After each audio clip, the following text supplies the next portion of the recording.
اعوذ باللہ من الشیطان الرجیم بسم اللہ الرحمن الرحیم۔ علم دین اور اس کے سکھانے والوں کا مرتبہ اور مقام۔ عن ابی دردہ رضی اللہ عنہ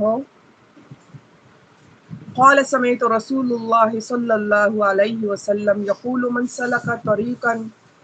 یطلب به علما سلک اللہ به طریقا من طریق الجنة وإن الملائکة لتضع أجنحتها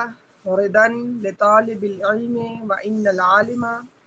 يستغفر له من في السماوات ومن في الأرض والحيتان في جوف الماء وإن فضل العالم على العابد كفضل القمر ليلة البدر على سائر الكواكب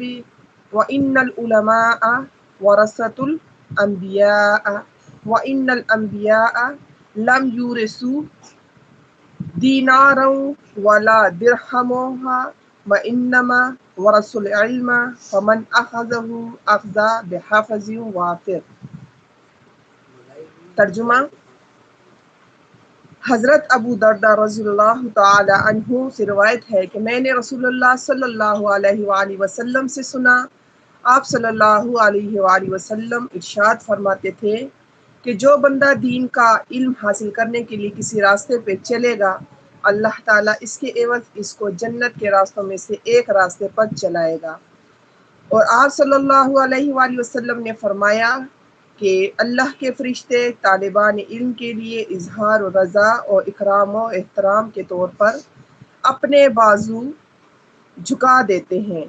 اور فرمایا علم دین کے حامل کے لیے آسمان و زمین کی ساری مخلوقات اللہ تعالیٰ سے مغفرت کی استدعا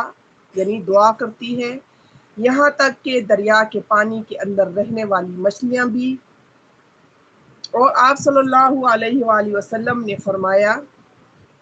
عبادت گزاروں کے مقابلے میں حاملین علم کو ایسی برتری حاصل ہے جیسے کہ 14ویں رات کے چاند کو آسمان کی باقی ستاروں پر۔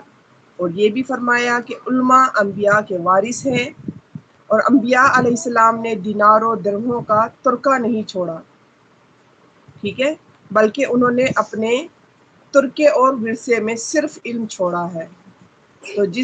جس نے اس کو حاصل کیا، اس نے بہت بڑی کامیابی اور خوشبختی حاصل کی۔ مسند احمد، جامع ترمذی، سنن ابی داؤد، سنن ابن ماجہ، مسند دارمی، ان سب میں یہ حدیث درج ہے۔ تشریح فی الواقعہ انبیاء علیہ السلام کی میراث ان کا لایا ہوا وہ علم ہی ہے جو بندے کی ہدایت کے لیے وہ اللہ تعالیٰ کی طرف سے لائے، اور جیسا کہ پہلے عرض کیا گیا وہ اس کائنات کے سب سے قیمتی دولت ہے۔ طبرانی نے معجم الاوسط میں یہ واقعہ روایت کیا ہے کہ ایک دن حضرت ابو ہریرہ رضی اللہ عنہ بازار کی طرف سے گزرے، لوگ اپنے کاروبار میں مشغول تھے۔ آپ نے ان سے فرمایا کہ تم لوگوں کو کیا ہو گیا ہے، تم یہاں ہو اور مسجد میں رسول اللہ صلی اللہ علیہ وآلہ وسلم کی میراث تقسیم ہو رہی ہے۔ لوگ مسجد کی طرف دوڑے اور واپس آ کر کہا وہاں تو کچھ بھی نہیں بٹ رہا، کچھ لوگ نماز پڑھ رہے ہیں، کچھ لوگ قرآن کی تلاوت کر رہے ہیں، اور کچھ لوگ حلال و حرام یعنی شرعی احکامات کے فضائل کی باتیں، مسائل کی باتیں کر رہے ہیں۔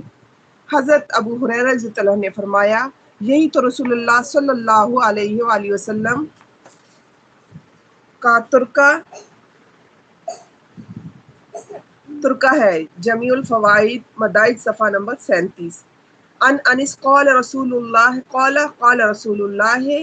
صلی اللہ علیہ وآلہ وسلم من خرج فی طلب العلم فہو فی سبیل اللہ حتی یرجع۔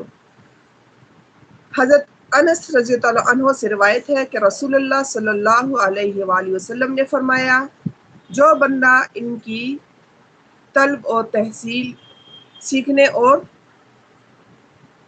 اس کے حاصل کرنے کے لیے اپنے گھر سے یا وطن سے نکلتا ہے، وہ اس وقت اللہ کے راستے میں ہے جب تک واپس نہ آ جائے۔ جامع ترمذی مختارہ